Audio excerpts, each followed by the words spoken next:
Welcome back to Colombia Business News Recap. So let's get started. It's been a busy October in Colombia. We're now into November. The elections have taken place. The midterm elections, meaning that governors and local city council and mayoral elections were held here in Colombia. And the big news is that the allies of President Gustavo Petro lost every major city. In Bogota, where Petro was the mayor. He didn't even come in. Gustavo Bolivar, who's Petro's friend, a strong ally and candidate, didn't even come in second place. He came in third place, which is a tremendous, I guess, slap by the electorate to Gustavo Petro, indicating just 2 years into his presidency the dissatisfaction with the way that he's running the country. Um, in Barranquilla, on the country's Atlantic coast, the Petro's ally, actually in Colombia, you can vote. You can vote in blank, which is actually a vote. It's not like you just leave things blank, but you actually say none of the above.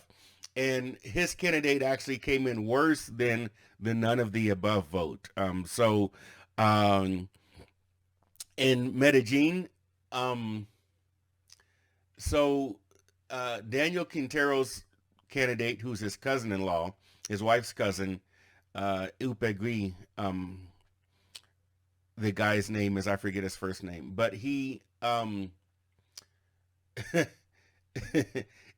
got like less than 11% of the vote. He got something like 10 or 11% of the vote.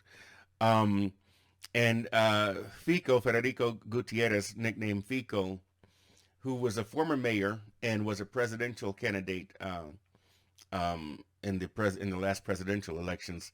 Fico got 71%, a record-setting amount of votes, which was a complete rejection of Quintero's term as mayor. Quintero may very well go down as the worst mayor in modern history of Medellin. Uh, he's left so many scandals behind. Insecurity is higher now. Uh, I think, and according to El Tiempo, and I'll put the link in the text. El Tiempo reports something like 108 charges are being investigated against Quintero. There's everything from EPM, uh, various different scandals when it comes to the management of EPM. Hidroituango mismanagement. He ran out the contractors that were finishing the project and turned it over to a Chinese consortium that was disqualified for being for not having the credentials or qualifications to do this project that's very important to Colombia, that's supposed to provide up to 20% of the country's electricity in the coming years. It's been a mess. Root to end, the political machinations are replacing the technically qualified people that were managing that business incubator with political hacks, basically friends. The petty cash scandal, um, millions and thousands of millions of pesos misspent on things like liquor and dog food. The charges that's being investigated now. Um, Using public funds for campaign. Basically, what happens is, and what the charges are, is that so if you go and get somebody and say, okay, we're going to give you a contract with the city, okay, but then you have to turn around and financially support my campaign. So basically, I'm using city funds.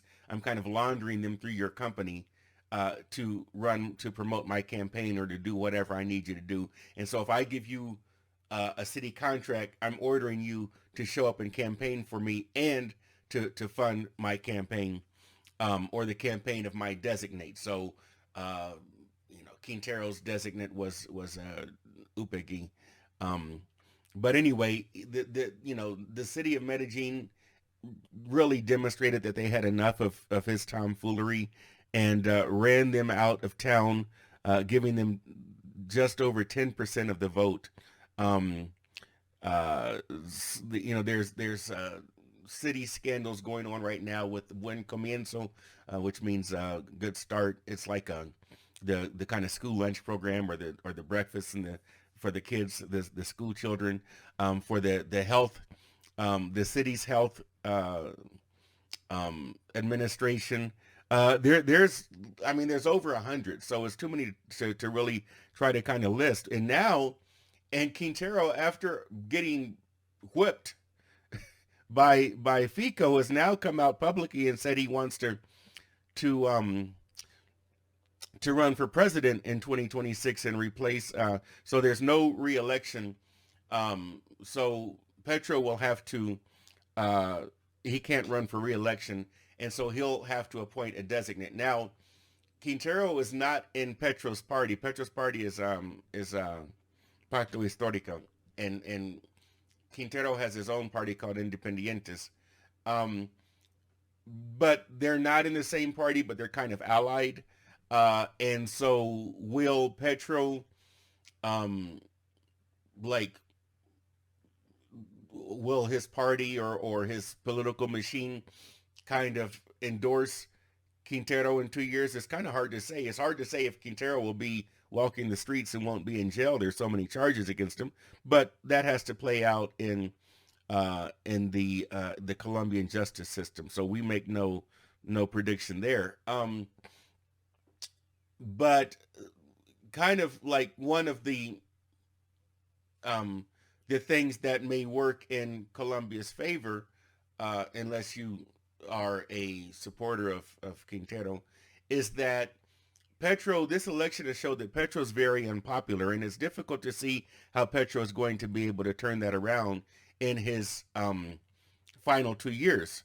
So that means that dissatisfaction is not going to bode well for whoever his designate is. Now, Medellin has already demonstrated that they are through with him. It's hard to see how he recovers a reputation in Medellin. He had to kind of live through his administration. Same can be said for broader Antioquia. His Quintero's gubernatorial candidate also lost soundly. So Colombia may be safe from a Quintero presidency, in my opinion. That it's hard to say, but I mean, if you look back at when Petro won, Petro, kind of had the impression that, oh, they like me. No, actually, Petro's election to the presidency was largely due to the dissatisfaction with Ivan Duque, the outgoing president. Ivan Duque was not popular, not even popular with his own party, and his unpopularity, as well as the lack of preparedness or commitment of the final round presidential candidate, Rodolfo, what was his name, Hernandez, out of Bucaramanga, led to Petro winning. But it's not like he won with some great mandate that everybody loved him. Now, maybe he thought so, but whatever he had, his popularity, there are people who said, not aligned, not like hardcore right wing or whatever, but they said, let's give him a chance. Well, he's kind of squandered that in his first year and a half, almost 2 years of administration. And so so it'll be a wide open field. This election showed kind of a return to or a move away um, from the kind of leftist statist policies of Petro. Now, Petro would come back and he came out after the election and said, oh, look, we won 21 mayoral elections. And so he's bragging about that. But the other half of that equation is there were 1,100 mayors elected across Colombia in every town and hamlet. He didn't win any of the big cities. So he won 21. Great. We'll give you credit. Out of 1,100. That's like what? I mean, 10% would be 110. So 1% is 11. So he won what, like 2%, something like that, if I'm doing my math right. I'm not using a cheat sheet, so forgive me there when it comes to the math, but I think that's about right. Now, it's also interesting to point out that in Bogota, a kind of a centrist, you might say a center-right candidate won. um, the election, and normally in Bogota, the city politics are a mess, and in Medellin things run smoothly. But this year has been an exception because in Medellin we're leaving what one could argue is a very messy um, administration that is leaving under a shadow with many criminal investigations. However, in Bogota, Claudia Lopez, whether you are a supporter or not, has generally done a competent job at running the city. Not perfect. There are things that you can criticize, but it's been a relatively scandal-free administration. She's been very pragmatic. A lot of people thought she was going to come in as a crazy left-wing person. Colombia is a religious and conservative country, so it was quite something when Bogota elected its first openly lesbian mayor. But and another interesting thing is that Lopez, who is probably, you could say, left or center left, depending upon how you define it, has clashed constantly with Petro, who you would think would be a natural ally. I think a lot of people at the beginning thought that they would be very much allied, but they have been um, uh, basically in constant battle. And Lopez has, for the most part, I would say, tried to run Bogota in a pragmatic fashion, kind of anti-crime, um, kind of law and order, not like a hard, you know, iron fist law and order type of thing, but really public security. Um, Bogota has been trying to get a metro since the 1970s, but infighting and other reasons have prevented that from happening. Now the metro is finally underway, and Petro as the president, so it's a city controlled project. Petro has been trying to kind of usurp the city control of the project, and he wants to redesign it. He wants to stop construction and kind of redesign it from an above ground system like Medellin has and has had since the 1990s to he wants to just change the plans and make it a subterranean subway system, metro system. And I think that's partly why Bogota still doesn't have a metro, because of nonsense like this. You know, Petro was the mayor of Bogota. I lived in Bogota when he was the mayor, and I'll say, in my opinion, it was a mess. Kind of part of the reasons why I left Bogota and moved to Medellin. I was like, this is a mess. They couldn't take the trash out. That's a different story. I'll tell you about it sometime. Buy me beer. Um, but Claudia has been fighting back and been really trying to manage this procedure. She's been holding the Chinese contractors to account, um, threatening them with fines and such because they're getting off schedule and kind of they've been lax in the construction. And I would say that Claudia Lopez has done a pretty good job as mayor of Bogota, which is refreshing to see. Um, anyway, so the new candidate coming in, he doesn't. I don't know much about him, but he seems to be like not from what little I know. He seems to be not a nut, and so that's a good thing. So hopefully, uh, I'm optimistic about um, continual improvement in the management and the municipal management of the city of Bogota. So, what else is going on? So we know that Luis Manuel Diaz, the father of Lucho Diaz, Luis Diaz, who plays for Liverpool, the soccer player, his father was kidnapped. So what happens in Colombia a lot is that there's the group that kidnaps you, and then they might be some small timers, and then they'll basically sell you to uh like a larger group. So um like one of the big criminal organizations, like in this case it was the ELN. Another case might be like the Clan del Golfo, up in the Atlantic North, or it might be like one of the FARC dissident groups or something like that. And so he was kidnapped. It turns out that this guy that owns this small time money exchange house up in near the Venezuelan border, up near um, north of Cucuta, headed towards like Maicao and Rio Hacho, up in that area, where there's a lot of illegal activity. They kidnapped this guy's dad. He's a famous soccer player. He's international, well loved by everybody. And his dad is like a guy in the community who like helps the youth and things like that. A real salt of the earth kind of guy.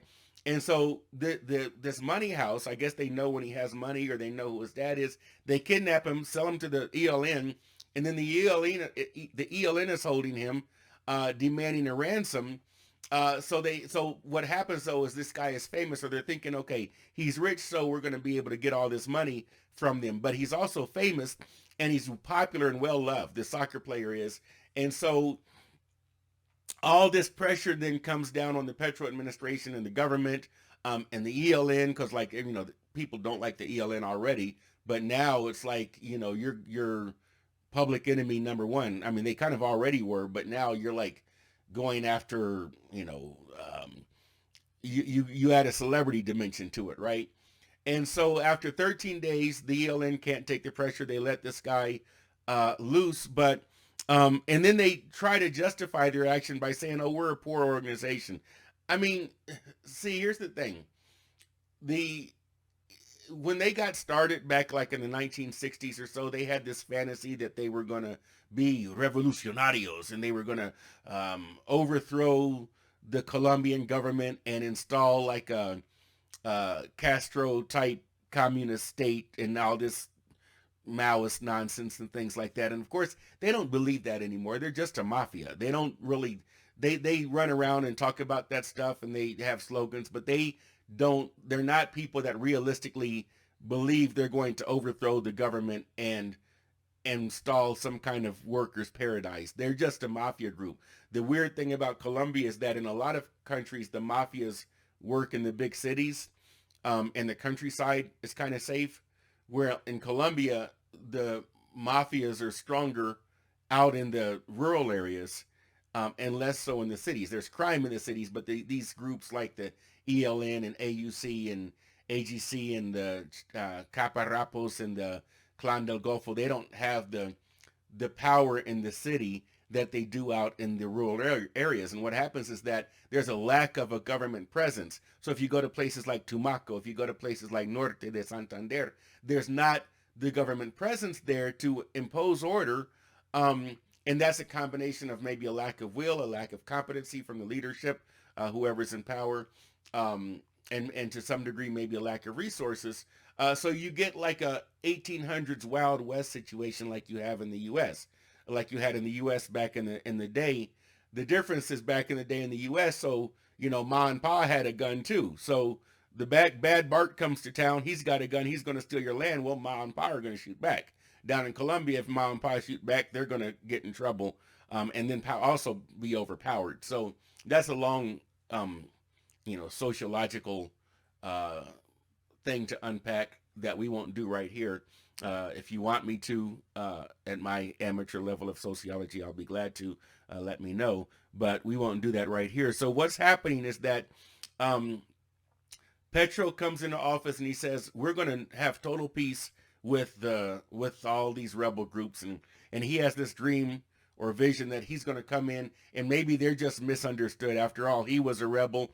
He used to be in the M19 group back in the 1970s, 1980s. So he's like one of these guys who comes in and says, "Oh, they're just misunderstood. We'll just talk to them and give them a talking to, and they'll be glad to lay down their arms." Well, instead, what we have is in Antioquia, and I'll put the link to the source here, kidnappings, which kind of were on the way out in Colombia. I first came to Colombia about 20 years ago in 2004. And when I first came to Colombia, Ingrid Betancourt was still being held by the FARC up in the jungle. You had those U.S. contractors where their plane crashed. They were being held up in the jungle. Kidnapping was a thing that you had to worry about. You really didn't have tourism down here like you do now. And the say what you will about the controversy and the um, apparent crimes that Alvaro Uribe may have committed. Um, his administration, followed by uh, Juan Manuel Santos, did break the back of the FARC. And so when Santos goes and negotiates against the FARC, he did so from a position of strength. He did so because they had the FARC kind of running for their lives. Um, uh, and so Colombia was getting safer. Tourism started to come. You started to get people coming from other parts of the world. International tourism picked up. And now today you've got everything from retirees who are retiring down here. I saw a friend of mine um, this past week, and he's a retired bus driver from New Jersey. You see investors coming down here. You see like these backpackers. You go out in the countryside, you go to the bus terminal, and they're full of backpackers from like the U.S. and Europe and Asia. A friend of mine from Kazakhstan came down here and hitchhiked. I thought she was nuts. A single woman hitchhiked from Medellin to Cartagena, and I was like, "Are you crazy?" She's like, "Oh, I had a great time." I'm like, "You're nuts." But that stuff is actually, I think there is a potential threat to, and Petro says that he wants to promote tourism as a motor for the economy, to replace things like mining, to replace things like petroleum. Well, the way that you don't succeed in tourism is by being insecure. Okay, and forget about tourism. You need to be you need to be secure for your own people. And so in Antioquia, the kidnapping, the perception of kidnapping is up 88%. This case with Lucho Diaz and his father Luis Manuel is a high profile instance. There are some other cases right now in the local news about this, as well as street crime. We see 23 deaths so far this year, violent deaths. They're not necessarily crime. They include in that like drug overdoses and things. Basically, deaths that are not involved, that are not like attributed to just old age or something like that. Foreigners, just in Medellin. Medellin keeps track of that because it's a big tourist city. I don't know what the numbers are for Bogota or, for example, the coast. 55-year-old Texan Jeffrey Hudson was just found stabbed to death in Poblado, in the fancy area of Medellin. So there is both a perception and a reality of increasing insecurity, both for Colombians and for foreigners. And Petro, his idea of this total peace idea of we're just going to talk to everybody. If there are people who want to lay down their arms and maybe do that, yes, find a way to do that. But a lot of these groups don't want to. So when Juan Manuel Santos negotiated peace with the FARC, now I think that Ivan Duque really screwed up the implementation of that, leading in part to Petro's election. But still, Juan Manuel Santos did his part. You had a big part of the FARC that didn't want any part of that, and they became the FARC dissidents because they don't want peace. They would rather be, they're not fighting for some cause. They're just a mafia. They're just a rural mafia that goes around and extorts people and manufactures narcotics out in the jungle. And so you can't say we're going to have peace negotiations with people that don't want peace. So, there's other situations going on in the world right now. I don't want to get into it. But the point, you can look at cases in Europe and the Middle East, and you can say, how do you negotiate peace with somebody who doesn't want peace? Okay, so if I'm a mafia guy and I'm making a good living being a mafia, all right, and I don't have a formal education, or I'm not part of society, which is a big thing in Colombia, la rosca. But so you're going to tell me, all right, give up what I'm doing, and then I'm going to go and what, be a laborer and make $200 a month, and kind of get looked down on by the rest of society. There are people who would rather be a bad guy, and that's true wherever you go in the world. You've got bad guys everywhere. The thing is that there are situations here, which in some instances make it easier to be a bad guy, like having a lack of government presence. So if you're up in Catatumbo, which is a region in Norte de Santander, and Well, I have a problem. I want to call the police. I want to take a case to court. Well, you can't. Okay, so there that lack of government presence means there's just the bad guys. And even if you don't want to be a bad guy yourself, if you live there, that's who you have to deal with. Same thing in places like Tumaco.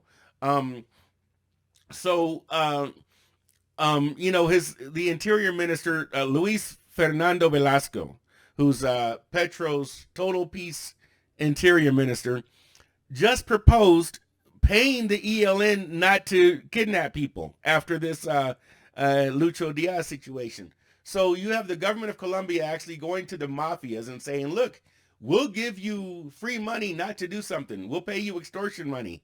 We'll pay you salaries not to kidnap people. Now, whether that will happen legally, because Petro's government is kind of good for saying a lot of things that can't actually happen.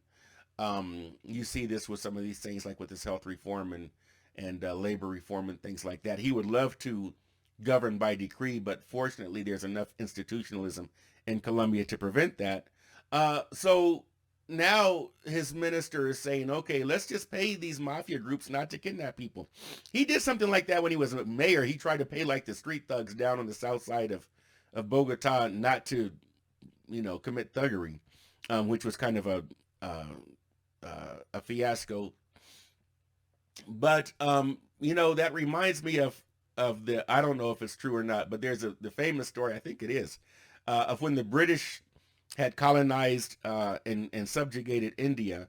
And India is a tropical country for the most part, and they had a cobra problem. And so they said, we'll pay local Indians to catch cobras, and we'll put a bounty on the heads of cobras. Okay, he's thinking that we'll exterminate the cobras in the city. Well, so the local Indian guys started breeding cobras to turn in for the bounty. And so they were actually, rather than catching cobras on the street, they were breeding them and then giving them to the British, who would pay them for that. And so the British found out, and they looked silly, and they were mad about that. So the British was like, ha, we'll end this program. And so the British stopped paying for the cobras. So then the cobra breeders were mad and let all the cobras out because they had no use for them anymore. So they ended up with more cobras. I don't know if this was in Delhi or Bombay or wherever it was, but they ended up with more cobras than they had before. So it's kind of the similar situation. If you start paying people not to kidnap, then it's like more people will get in the kidnap business to get money for doing nothing. What is the old song by Dire Straits? Money for nothing and checks for free.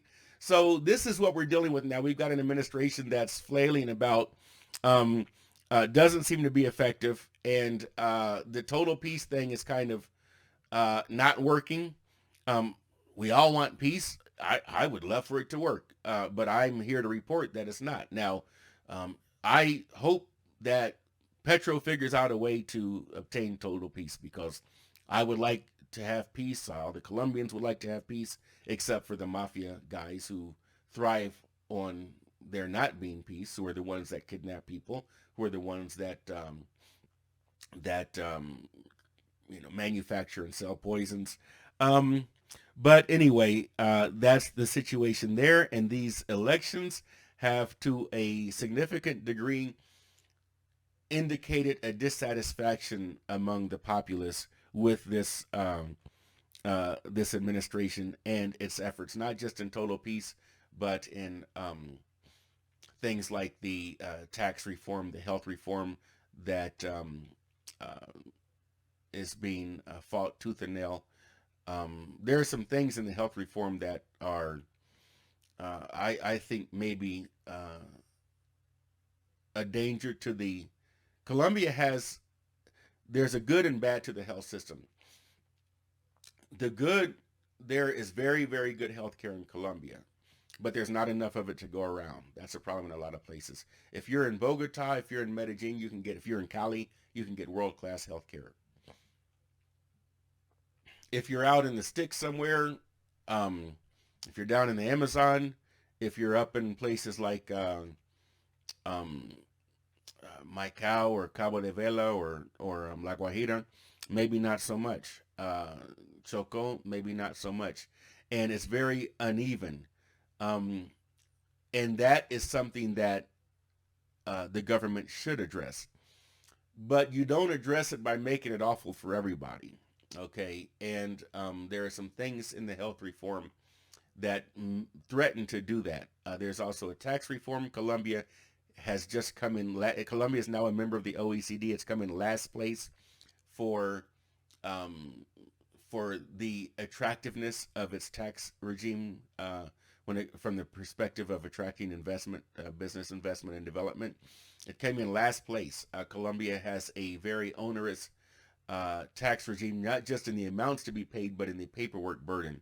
I think it's just behind Brazil. TMF, which is the global accounting firm, rates Colombia as like in last place for ease of doing business. And so there are some things there that ought to be fixed, but the reforms on the table don't necessarily do that. I don't know if reforms are the right word. Maybe is the right word. Maybe changes.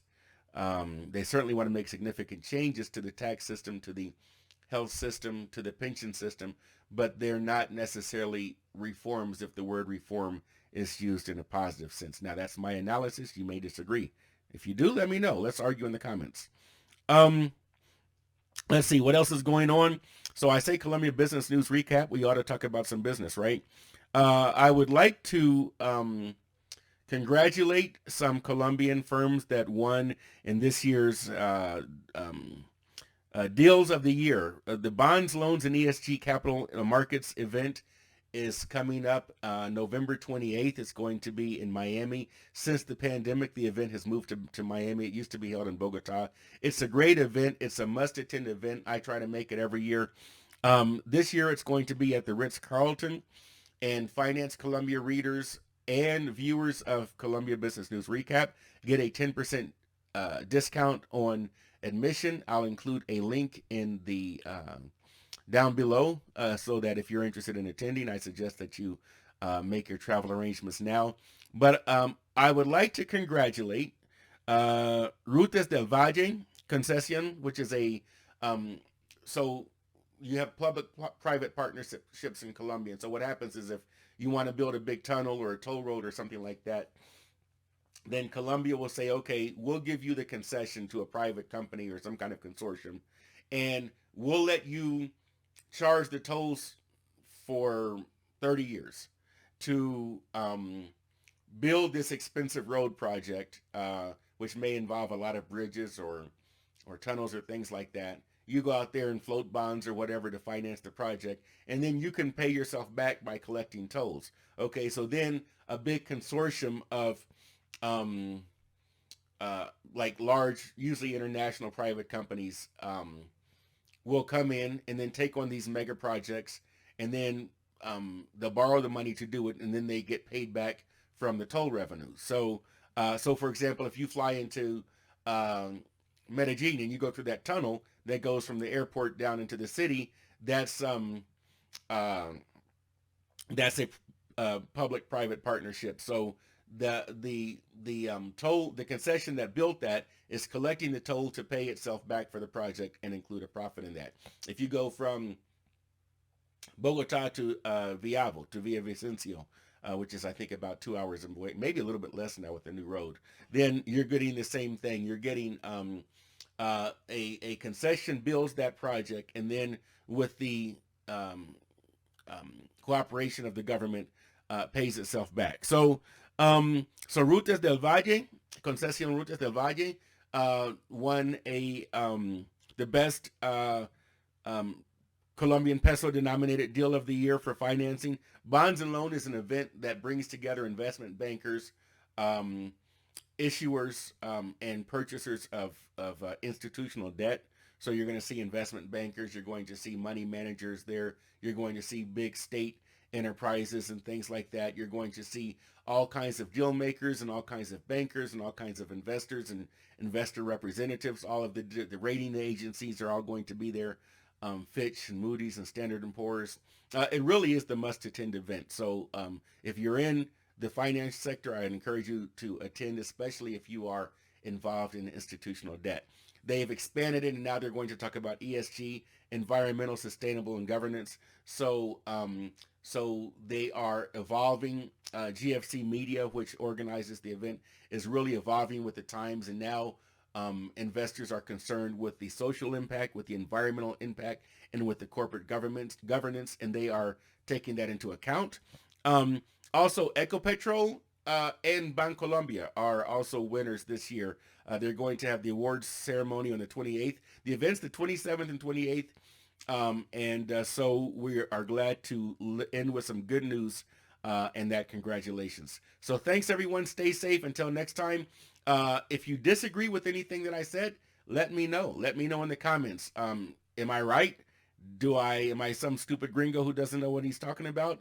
I'd love to hear from you either way. Thanks again and take care.